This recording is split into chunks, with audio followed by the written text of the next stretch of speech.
muy buenas tardes a todos. Hoy es una tarde de lujo persa. Contar con el doctor Navarrete no tiene otro calificativo. Es un lujo persa tener aquí al comisario del año de Murillo, que ya le comentaba que en mi universidad, la Palo de la Vide, la estamos viviendo intensamente. Tanto que yo ya estaba un poco harta de Murillo, pero seguro que hoy esta tarde vuelvo a enamorarme de Murillo. Este sitio me trae muchos recuerdos, el congreso del 750 aniversario. Hacía mucho frío, hoy en cambio la temperatura es magnífica. Si ustedes se acuerdan, yo me tuve que traer una manta eléctrica porque si no, no hubiera podido hablar del frío que hacía. Pero hoy tenemos una tarde preciosa que acompaña a la magnífica conferencia que vamos a tener hoy. El doctor Navarrete Prieto es profesor titular de Historia del Arte y director del Departamento de Historia y Filosofía de la Universidad de Alcalá, pero él es de Jerez. Vive en Madrid, pero él es jerezano.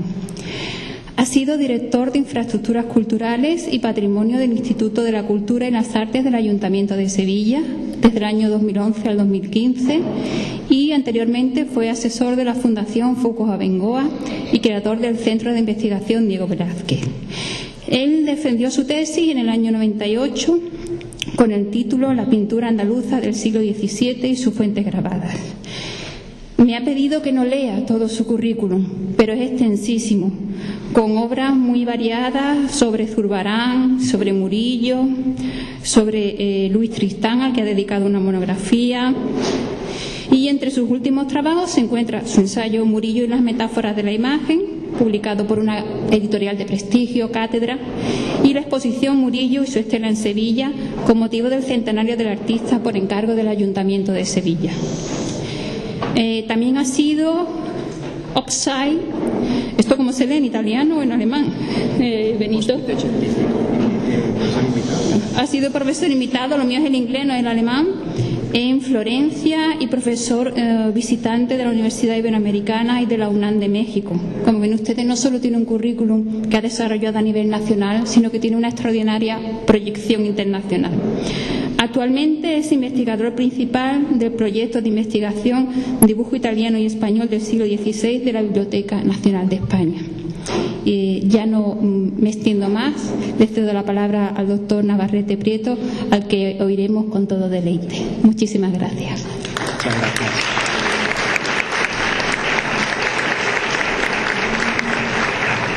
Muchísimas gracias por sus palabras, muchísimas gracias a la Asociación Archivo de Jerez por la cordial invitación y a todos ustedes por su presencia. La verdad es que estoy emocionado de que esté el salón absolutamente lleno y me congratulo de que estén todos ustedes aquí para intentar acercarnos a desentrañar lo que yo entiendo que es la construcción intencionada de una imagen, que es la que el propio Bartolomé Esteban Murillo, en vida un mito viviente, fue el responsable, no solo por sus obras, sino también por sus amigos, por las personas que lo rodearon y lo encumbraron, y ellos mismos son los responsables del mito romántico que en el siglo XIX constituye su obra, sobre todo a partir del centenario de 1882, que es cuando comienzan a construirse una serie de mitos,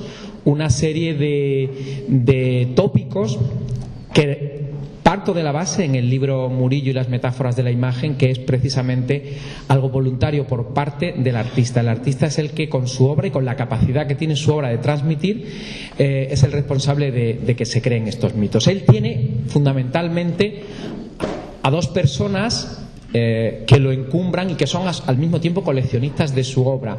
Uno es Diego Ortiz de Zúñiga. Diego Ortiz de Zúñiga, y les presento el retrato que encontré en Penryn Castle, en el castillo de Gales, el verano pasado, el retrato original de uno de sus primeros comitentes, caballero 24 del Ayuntamiento de Sevilla, y una de las primeras personas que comienza precisamente a crear este mito viviente.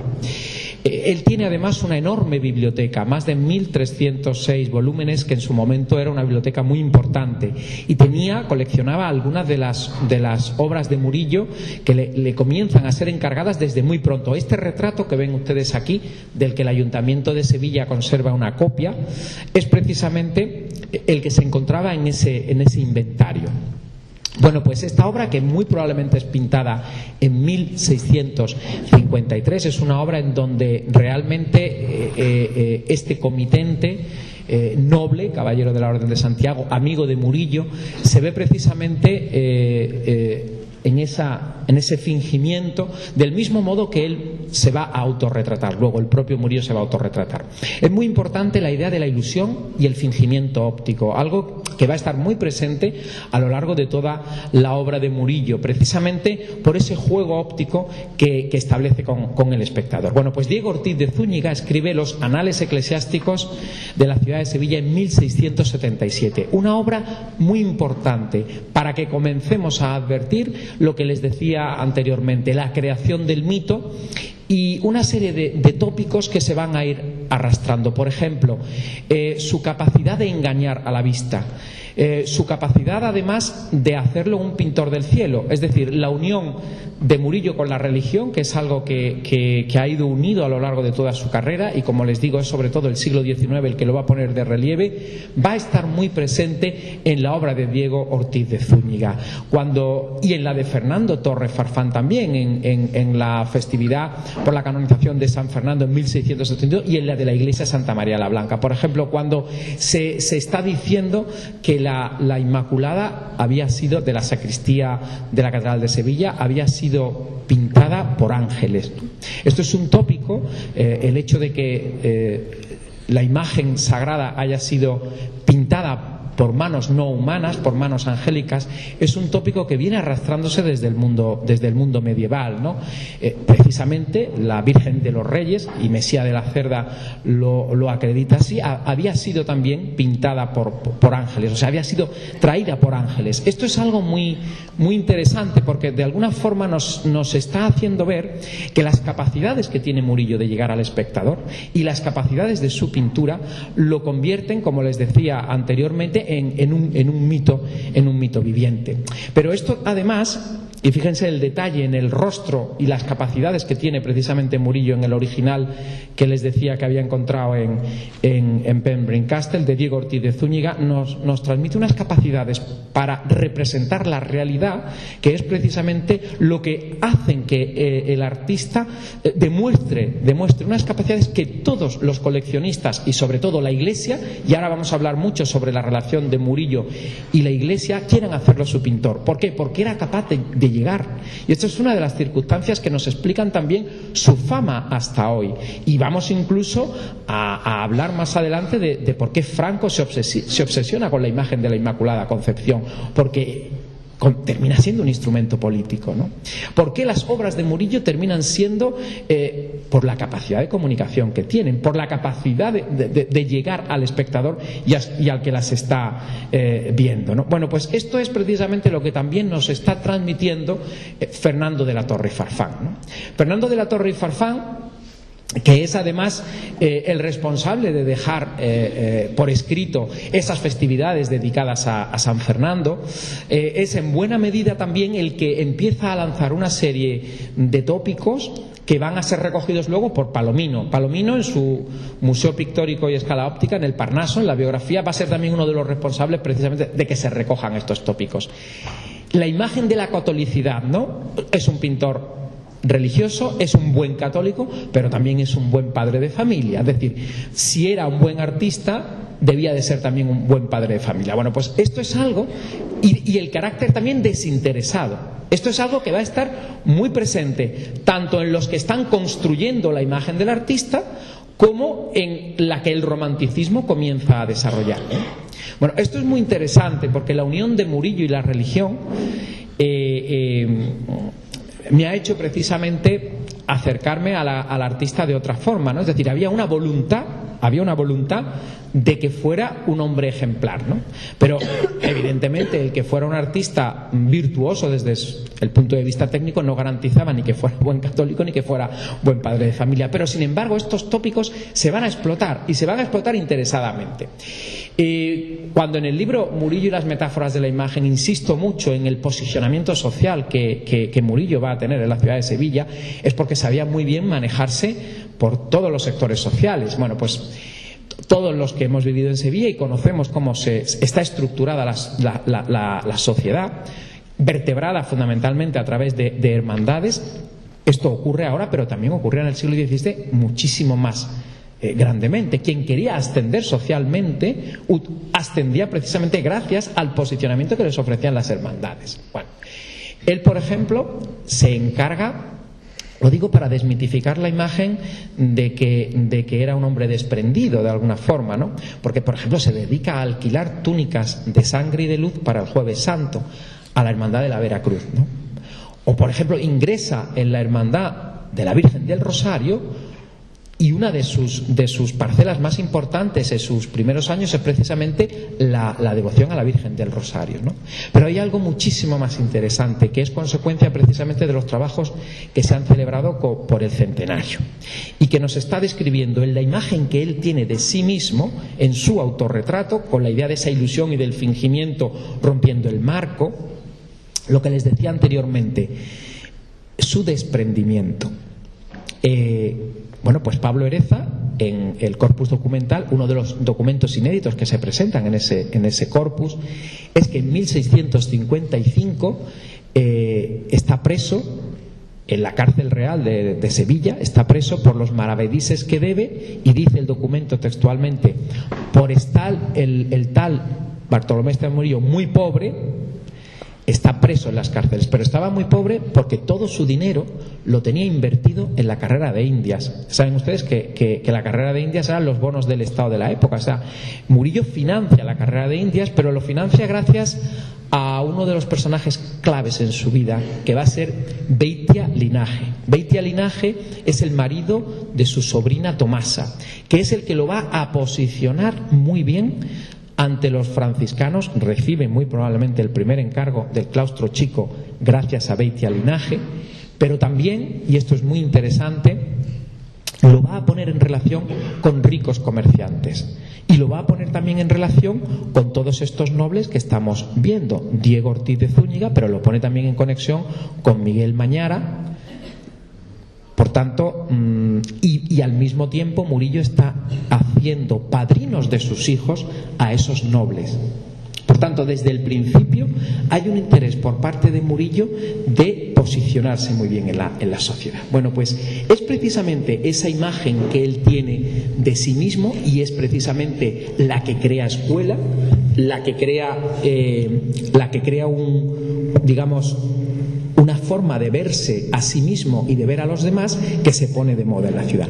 Hasta tal punto su reconocimiento y su forma de retratarse es esta, que en 1713 Alonso Miguel de Tovar, cuando retrata a este caballero de la familia Mendoza del Museo Ruiz de Estados Unidos, lo hace precisamente de la misma forma en cómo Murillo se ve a sí mismo. Hay algo muy interesante en el retrato de Murillo de la National Gallery de Londres. Muy interesante. Primero, es un retrato que en su inscripción tiene toda una declaración de intenciones. En su inscripción él dice que lo pinta para sus hijos, pero además el retrato pone de Pingens, está representado en presente continuo, continúa pintándose. Él es tan consciente de que había pasado a la posteridad, de que en la inscripción manifiesta una declaración de intenciones. Es, por tanto, un artista que tiene una alta condición de sí mismo y que es muy consciente de su valía. Esto es algo muy importante para entender su pintura. ¿Por qué es aclamado como el pintor más importante de la ciudad? ¿Y por qué la Iglesia lo utiliza para crear imágenes de devoción? Bueno, y aquí entramos en un campo que ha sido muy importante y que cada día me interesa más, y son las sensaciones que las obras de arte generan a los espectadores, pero no como obras de arte en sí, sino como obras de devoción, productos de devoción, imágenes devocionales. A Murillo se le aclama, y cuando se le mete en la cárcel en 1655 por el cabildo, que el cabildo eclesiástico es el que le tiene alquilado las casas enfrente del convento de Madre de Dios, al mismo tiempo Juan de Federighi, que es el canónigo que le encarga también esta obra, que es el primero que le da acceso a la catedral, le está encargando las maravillosas pinturas de San Isidoro y San Leandro para la sacristía mayor. Pero esto es muy importante porque tampoco tampoco era tan conocido en ese momento, en 1655, porque incluso las actas capitulares se equivocan a la hora de pronunciar su nombre. Quiero decir con esto que al artista se le toma como un visualizador de imágenes sagradas. Juan de Federighi es una persona clave para Murillo también en la forma en cómo lo introduce a pintar en la catedral. Es una persona clave por una cuestión muy importante, y es porque Federighi había estudiado en la Sapienza de Roma. Federighi además es heredero de la tradición de la visualización de las imágenes como instrumento de devoción y de la composición de lugar ignaciana. Quiero decirle con esto que para él las obras de arte eran instrumentos de devoción, y él tenía en su colección esta obra que ven aquí, la Virgen de la Faja. Pero él, cuando la dona en su testamento y la está describiendo, él no entendía que esta era una obra de arte. Él 5 años antes, y esto nos lo dice Pedro Zapata en la oración fúnebre que le escribe, él había vendido todas sus obras de arte para dárselas a los pobres, pero esta obra continuaba en su colección.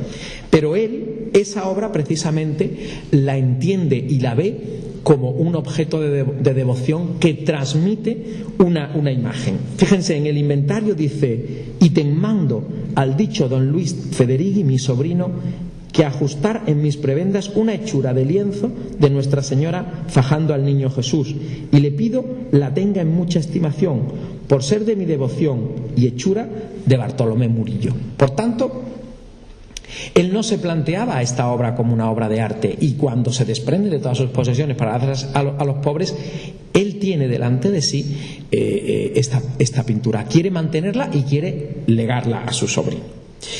Con esto lo que quiero decirles, y fíjense cómo está construida la obra. La obra está construida a partir de una estampa de Goltzius, pero la obra tiene una intención muy importante en crear una imagen mental, es decir, una imagen doméstica en la que se ve precisamente una actitud cotidiana, la Virgen que está fajando al niño Jesús. Me interesa mucho la religiosidad de Federighi, porque nos habla muchísimo y muy bien de lo que significa la imagen sagrada en el siglo XVII, y sobre todo cómo vivía Federighi su religiosidad y cómo necesitaba esas imágenes como vehículos de conexión con Dios, ¿no?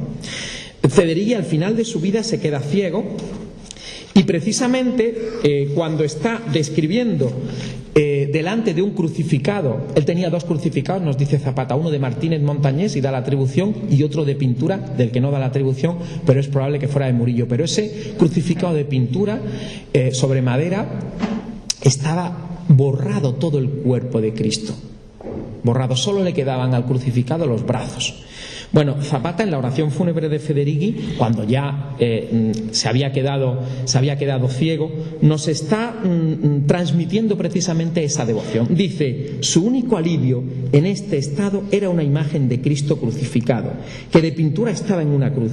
Tomaba la cruz en la mano, ponía los ojos en Cristo, donde buscaba más con la fe que con la vista la salud de su alma, como en su figura en aquella serpiente de metal que levantó Moisés en un palo, buscaba el remedio de las heridas de las serpezuelas los hebreos. Aplicaba los labios a los pies de Cristo, cargando el rostro sobre la imagen, y allí derramaba su corazón desatado en lágrimas continuas y ternísimas. Allí recibía la sangre que por 5 bocas que rompió el amor corrió en hermosa inundación para purificarlo. Y en esos amorosos coloquios con sus criados que acechaban piadosos, pasó el señor don Juan Federighi muchos años de noche y de día sin apartar de sí el santo crucifijo, porque cuando entraba alguna persona de visita lo arrimaba al pecho, y como estaba oscura la pieza no se reconocía, con que en despidiéndose volvía a sus tiernas yaculatorias, y con tan abundantes lágrimas que borró con ellas todo el cuerpo de la imagen, sin quedar más que los brazos de la pintura, en señal de que los tenía Cristo abiertos para recibirle en el cielo. Bueno, es un testimonio muy importante, porque a Murillo se le está utilizando precisamente para poder dar satisfacción y visualizar esas visiones, no solo la de Federighi, sino, y no es casualidad, la de Juan de Loaysa. Juan de Loaysa elige a Murillo, y no es casualidad, para fabricar, y utilizo literalmente fabricar, 2 imágenes de santos, imágenes fallidas, porque estos santos no llegan a los altares. Es el Fernando de Contreras, que en el siglo XVI había redimido cautivos y que tiene una gran importancia. Bueno, la búsqueda y la creación de esta imagen, y no es casualidad de que se quiera en este momento dedicar santos sevillanos en Roma, ¿no? Es decir, que estos santos llegaran a los altares. Había muchos intereses para esto. Finalmente lo consiguen con San Fernando.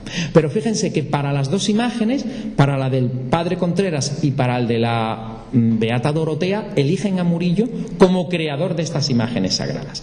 Y para crear la de el padre Contreras utilizan una imagen antigua, una imagen de Luis de Vargas que estaba en la Catedral de Sevilla, que había sido encontrada en poder del hermano de Francisco de Herrera el Viejo, y que precisamente representa al padre Contreras en un momento en el que estaba dando misa. Bueno, pues esa imagen que ven ustedes ahí es la que Murillo realiza. Esto lo sabemos porque está precisamente en el testamento de Loaysa, y también lo sabemos porque en la vida del padre Contreras, de Gabriel Aranda, se dice que es Murillo el encargado de copiar una vera efigie, la de Luis de Vargas, y a través de esa vera efigie la realiza. Bueno, pues esa imagen que tienen ustedes ahí delante, tan sucia, es la que estaba en el Ayuntamiento de Sevilla. La hemos restaurado y les pongo ahora el resultado después de la restauración. Es una pintura del 17, yo creo que es la imagen que de Murillo, copiando la de Luis de Vargas, estaba en poder de los Montpensier, y probablemente los Montpensier, cuando la donan la infanta Luisa Fernanda en el siglo XIX al Ayuntamiento de Sevilla, es la razón por la que la obra termina en el Ayuntamiento. Me interesa mucho que vean también la inscripción que aparece ahí abajo, porque esa inscripción es la que ha sido clave para identificar la misma inscripción en la vida de Gabriel Aranda. Les presento las dos imágenes, la de Luis de Vargas y la imagen que realiza Murillo, precisamente copiando esa vera efigie, y por tanto estamos viendo cómo Murillo es utilizado para crear esa imagen a partir de otra. Claro, ¿por qué si ya había una, la de Luis de Vargas, se le pide a Murillo que realizara otra? Precisamente por el poder que tenían sus imágenes de llegar a la devoción, ¿no? Esto es muy interesante. Comparen las dos y les presento ahora una tercera que he encontrado, y la presento ahora por vez primera en una colección privada, pero que es una copia. Entonces, ¿qué es lo que demuestra? Es ese detalle que ven ustedes ahí, ¿no? Es lo que demuestra que la obra del Ayuntamiento de Sevilla, yo creo que es la original y la que está Murillo realizando, pero siempre, repito, copiando la de Luis de Vargas. Y esta es la inscripción que aparece en la obra, y que describe textualmente del mismo modo Gabriel Aranda en su vida. Claro, el proceso de la beatificación de estos santos, presuntos santos, porque no llegan a ser santos, de hecho está todavía abierto el proceso de Fernando Contreras, no llega a buen fin. Y no llega a buen fin, y esto lo ha estudiado muy bien Fernando Quiles y Ana Aranda, no llega a buen fin porque ellos no mandaban a Roma las imágenes oficiales. Lo que mandaban, no querían desprenderse de la pintura de Murillo, lo que mandaban eran estas estampas. Estas estampas, las de Auchan y Audran, estas estampas sí llegaron a Roma y fueron las que suministraban a los agentes, porque para toda causa de santificación se necesita en Roma unos agentes. A esos agentes lo que se le mandaban eran estas santas. Bueno, pues con la Madre Dorotea ocurre lo mismo. Ocurre exactamente lo mismo. Tampoco llega a buen puerto su canonización. Sin embargo, quizá en este caso lo que sí está creándose nuevamente es un intento de imagen mental, y la documentación es muy clara, porque aquí Murillo se está inspirando, por un lado, del retrato de la Madre Dorotea difunta del convento de Santa María de los Reyes de Bormujos. Esa es la imagen que utiliza en su rostro, una monja que muere y que por el contacto de sus ropas comienza a producir milagros, y las imágenes que se están creando, que son las que se mandan a Roma. Imágenes, el encargado de realizar las imágenes es Corneli Schutt. Pero fíjense, porque en esta imagen lo que hace es repetir una escena que Gracián está escribiendo y describiendo de la Magdalena en el comulgatorio. Es muy interesante porque Murillo en su biblioteca era lector de Gracián y tenía obras de Gracián, pero la imagen que quiere representar es la de la beata en sus últimos momentos, sedienta antes de morir, antes de expirar su último aliento, y nos dice su confesor Juan de Salinas precisamente la imagen mental que Murillo representa. Dice: estuvo casi un cuarto de hora exprimiendo con sus virginales dedos algún néctar invisible que pareciera recibir la boca el fuego del amor en el materno pecho. Es decir, la forma en cómo la Madre Dorotea está libando ese néctar divino de la llaga del costado de Cristo es exactamente la misma imagen mental que Gracián en el comulgatorio nos está refiriendo con respecto a la Magdalena. Dice: arrójate a aquellos pies, aprieta aquellas floridas llagas y brotarán, en vez de sangre, miel dulcísima que comas, néctar celestial que chupes y con que te apacientes. Es la forma en cómo el comulgante se acerca para tomar el cuerpo de Cristo, ¿no? Es lo que nos está describiendo Gracián en su comulgatorio. Bueno, pues estas imágenes mentales son precisamente las que tiene Murillo en su cabeza. ¿Por qué? Porque lo que quiere es representar imágenes que llegaran y que incitaran precisamente a la devoción. Bueno, pues fíjense, porque en este caso sí, con San Fernando llega a buen puerto la causa en 1671. Pero incluso para crear esa imagen, y Murillo es encargado por el propio Loaysa, es encargado a que baje a comprobar junto al escultor Pedro Roldán el cuerpo incorrupto de San Fernando, precisamente para que Pedro Roldán hiciera la escultura y para que él hiciera la pintura. Por tanto, se están inspirando en el cuerpo incorrupto, pero para dar la imagen de poder y de majestad que representa San Fernando, acude, y esto fue la profesora María José del Castillo Utría la que lo relacionó, esta crónica franciscana, precisamente como de Gonzaga, que es el que la escribe en 1570, para representar esa idea de majestad. Es muy interesante la imagen del Rey Santo, ¿no?, imitando precisamente la efigie del poder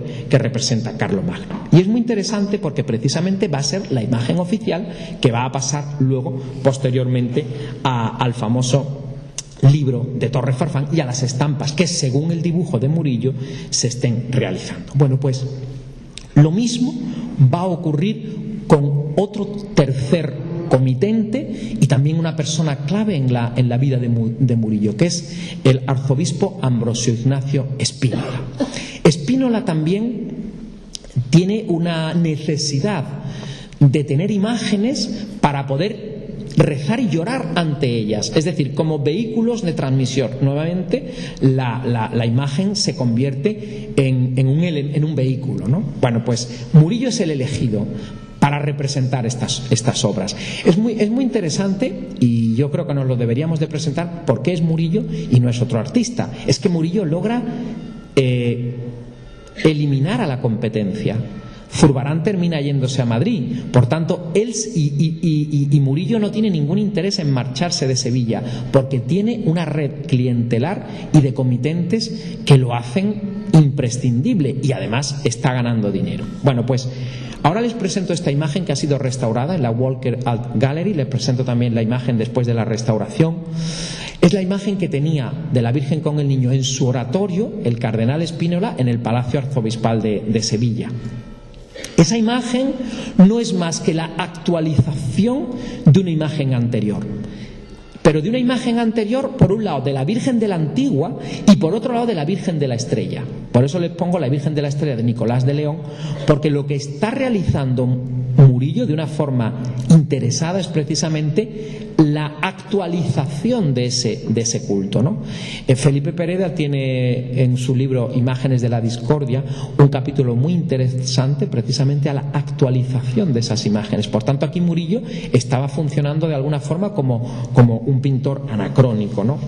Bueno, en la oración fúnebre que se le escribe a Ambrosio Spínola, precisamente nos dice lo que él sentía cuando veía esta obra. Dice: exercitábase por este tiempo en la oración, en que además de tener muchos ratos entre día, se encerraba en el oratorio a contemplar en Dios, y cuando le obligaban a que abriese, ya por buscarle alguna visita o por llamarle su eminencia, salía con un libro en la mano, como quien estaba leyendo, pero su rostro devoto y lloroso mostraba el que se había careado con Dios en la oración. Estas son las imágenes que incitan a la oración y que incitan a la devoción. Como les he dicho anteriormente, cada día me interesa más lo que el público siente cuando ve una obra de arte. Porque en esa intencionalidad, en esa respuesta que Murillo se adelanta, nos está de alguna forma haciendo ver, por su capacidad empática, porque es un artista muy empático, de conectar con el que está viendo la imagen sagrada, ¿no? Después de la restauración a la que ha tenido lugar precisamente la Virgen con el Niño, pueden ver la capacidad de comunicación que tiene el niño al mirarnos y de conectar con el espectador. Bueno, pues este sentimiento, diagnosticarlo a lo largo del tiempo es fundamental. ¿Por qué la imagen de la Inmaculada de los Venerables se convierte en icono? O como dice los que están razonando en el Ministerio de Asuntos Exteriores, la obsesión que sienten porque en 1940 esta obra vuelva con el canje, y luego me voy a referir a ella in extenso. Por el poder que tiene la imagen de llegar en todos los momentos. Cuando esta imagen es encargada por Justino de Neve para que sirva para las celebraciones de Santa María la Blanca, la imagen tiene una intencionalidad muy clara, ¿no? Y es conmemorar el breve papal de Alejandro VII, donde se promulga que fue concebida sin pecado original. Bueno, pues las sensaciones que está produciendo esta imagen en toda la ciudad de Sevilla es equiparable a las que se producen en el siglo XIX, cuando esta obra se subasta y llega a ser la obra por la que se paga un valor más alto, 640.000 francos, y es adquirida finalmente por el Museo del Louvre. Pero ahí está pujando la National Gallery de Londres, ahí está pujando Isabel II, está pujando el zar de Rusia.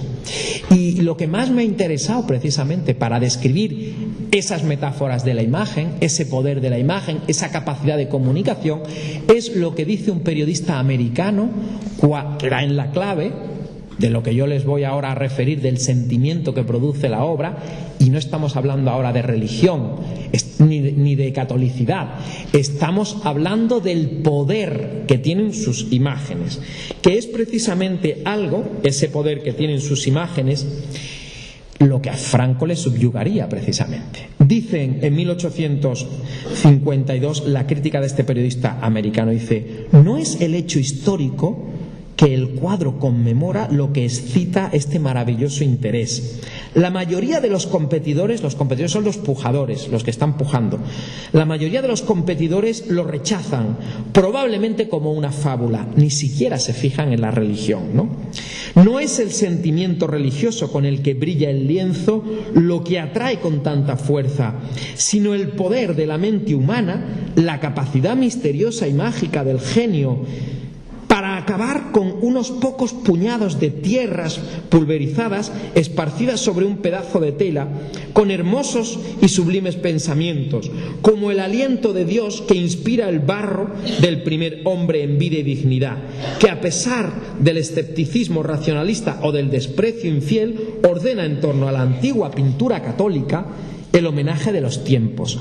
Oro, jerarquía, cetros, ¿qué son estas cosas comparadas con el pincel de Murillo? Bueno, pues esto es precisamente lo que interesa de esta pintura, ese poder que tiene de transmisión y de empatía con el que la está contemplando. El marqués de Lozoya, que fue el encargado y aquí lo ven, ahí tienen ustedes la portada de ABC de 1940, cuando la obra retorna por el canje que organiza Franco con Petén. Precisamente es algo que no se ha vuelto a producir, un intercambio de obras de arte, un intercambio de Estado. Una obra que fue robada por el mariscal Soult se convierte precisamente por ese poder que tiene la imagen, y ahí tienen ustedes precisamente el retorno de la de la obra en la Estación del Mediodía en 1940. Cuando el Marqués de Lozoya escribe su Historia del arte hispánico, apenas 5 años después de que ya la imagen hubiera retornado, dice: pocos artistas, al hablar de esta Inmaculada, pocos artistas pudieron ufanarse de haber creado un tipo que mejor encarnara uno de los más bellos ideales de la catolicidad. Más bellos ideales de la catolicidad. Por tanto, se la está poniendo como un ejemplo de imagen que encarna una serie de valores religiosos y políticos. Y aquí es donde yo quiero hacerles ver que termina siendo la Inmaculada un instrumento político. Dicen los que están justificando el canje en la documentación del Ministerio de Asuntos Exteriores. Esto lo pueden ver ustedes. Acaba de sacar Arturo Colorado Castellari un nuevo libro en cátedra precisamente sobre, y tiene más documentación en este sentido. Esta procede de Gruat Martínez, que hicieron una tesina en Francia precisamente, que se ha traducido en español con el nombre de El Canje. El canje en Francia, aquí por el retorno de la Dama de Elche, porque también viene la Dama de Elche en el lote.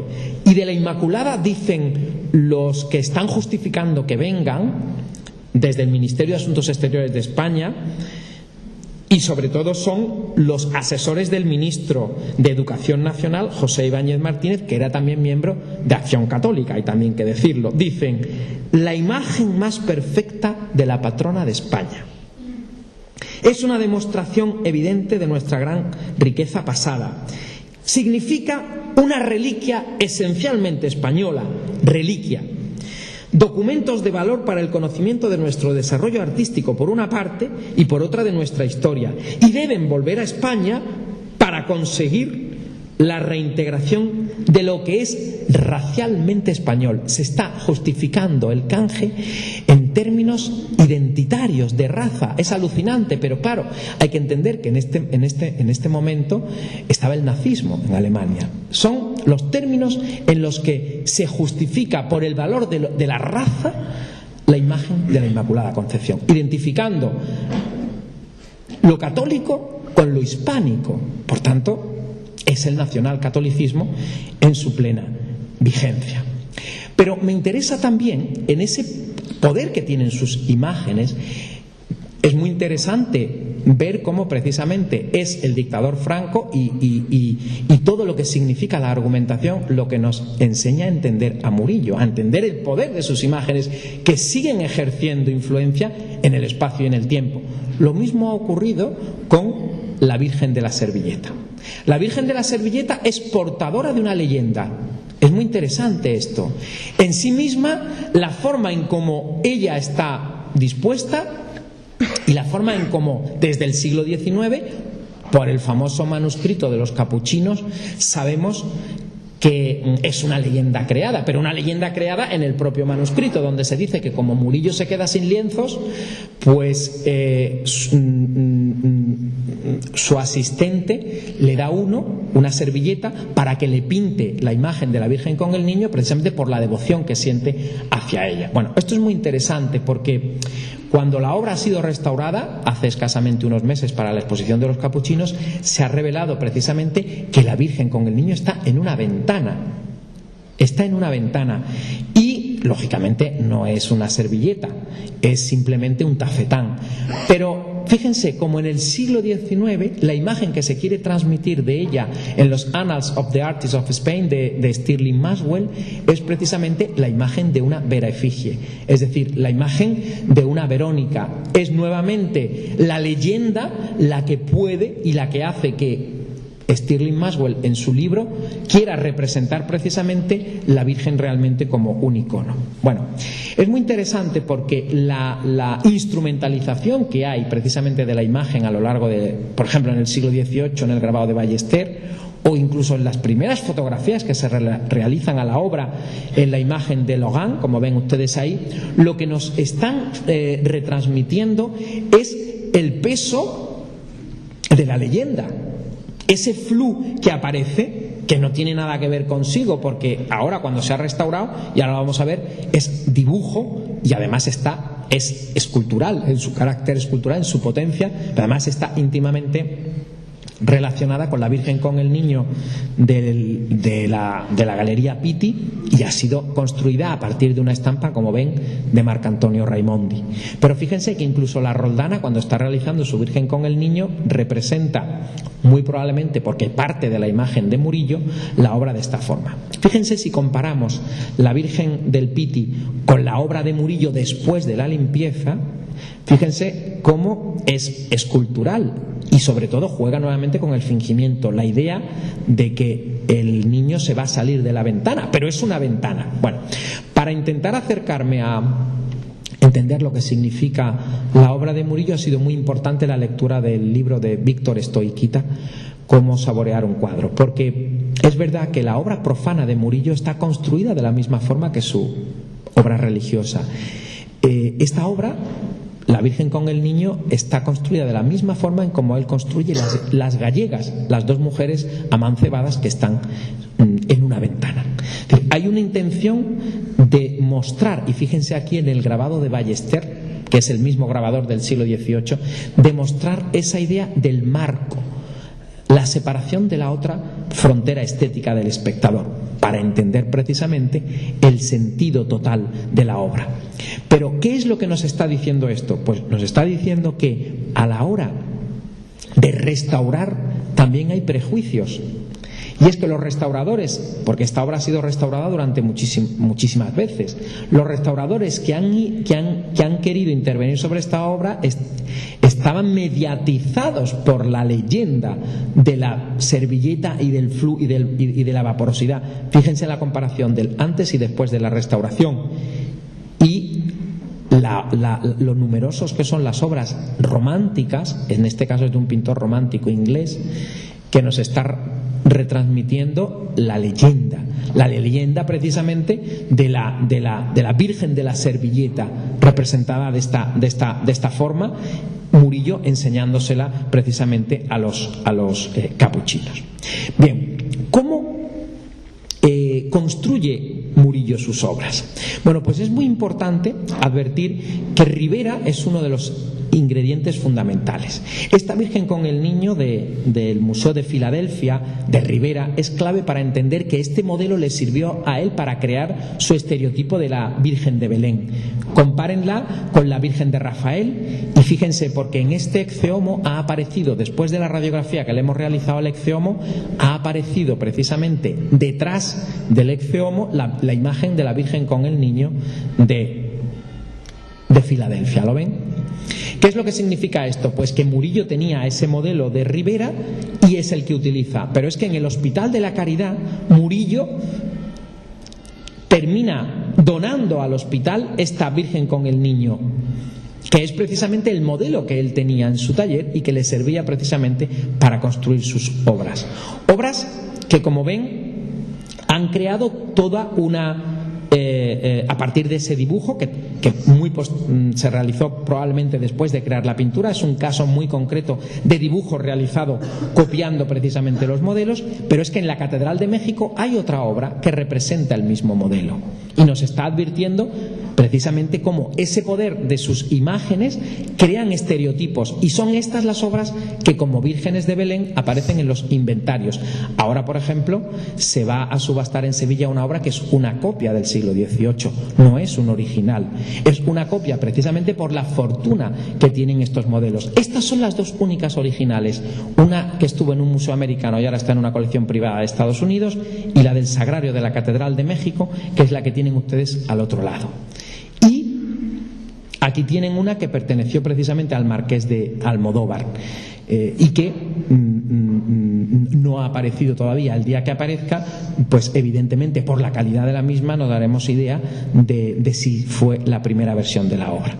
Bueno, pues precisamente los artistas del 18, como es el caso de un pintor granadino que copia un modelo precisamente siguiendo, fíjense, Domingo Martínez también en una obra que salió hace años en el mercado internacional, siguen esa estela de esa Virgen de Belén de Murillo. Bueno, pues Artemisa Gentileschi es otro de los elementos claves para entender la forma en cómo Murillo está realizando sus obras. Este dibujo que ven ahí, que es de una colección privada de Zaragoza, de la colección de Félix Palacio Remondo, es una obra clarísima para ver precisamente cómo los modelos de Artemisa Gentileschi y la empatía de la Virgen con el niño son representados.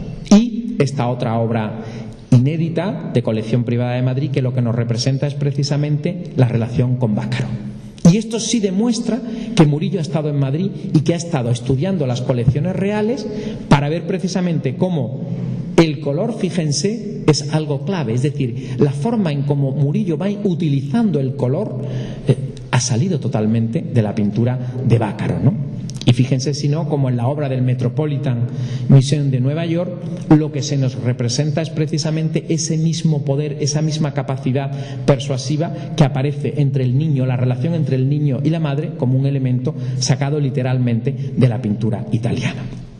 Cuando Murillo está pintando para uno de sus principales comitentes, como es Nicolás Omazur, y está realizando las bodas de Caná, y esto es una de las capacidades del artista de transformar sus modelos, está nada más y nada menos que inspirándose en Salviati.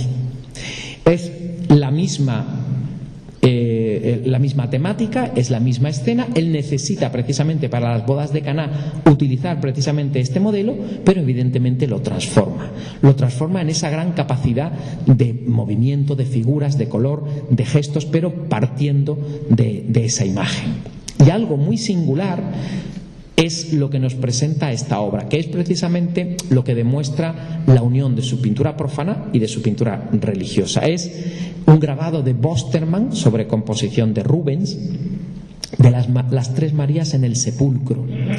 Fíjense cómo ha utilizado parte de esa estampa para realizar, ahora lo van a ver, la figura derecha con el cántaro de Rebeca y Eliezer en el pozo. Fíjense cómo ha recortado la figura de la mujer con el moño, el mismo peinado de espaldas y el cántaro, y ella está en el grabado portando un cesto.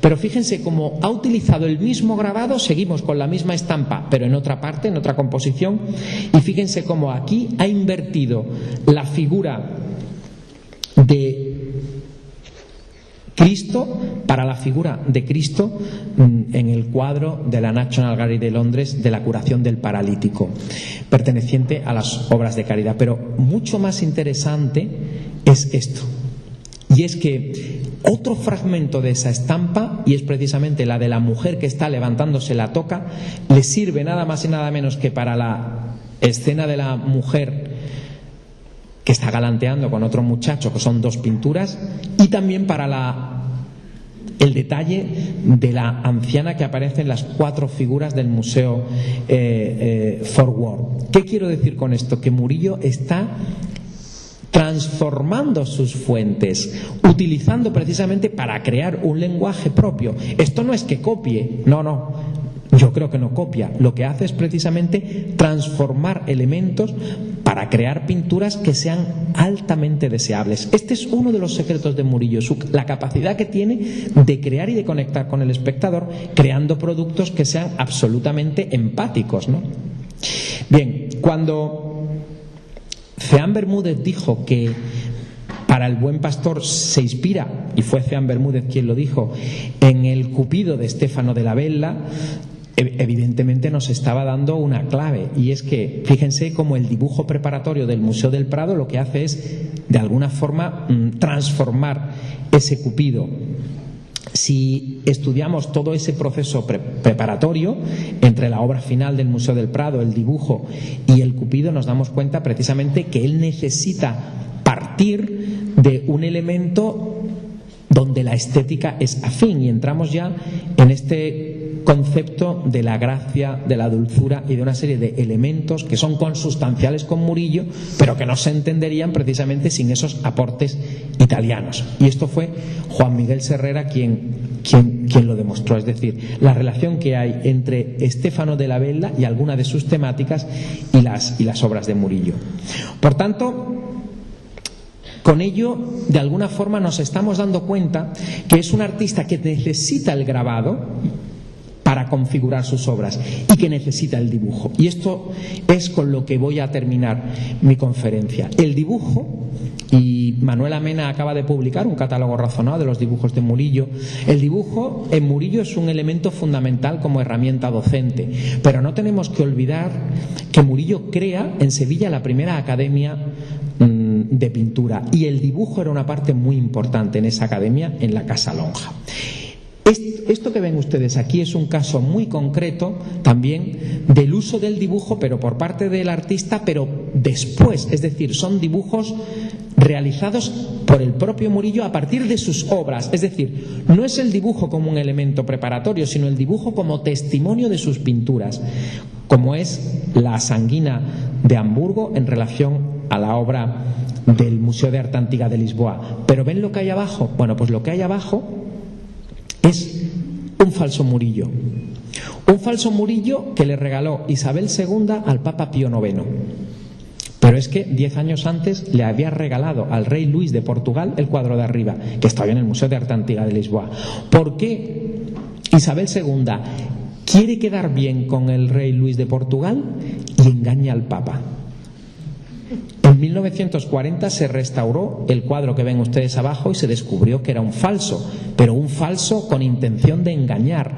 Un cuadro que reutilizaba telas antiguas del siglo XVII con un ángel muy malo, pero que había sido pintado como un Murillo en el siglo XIX.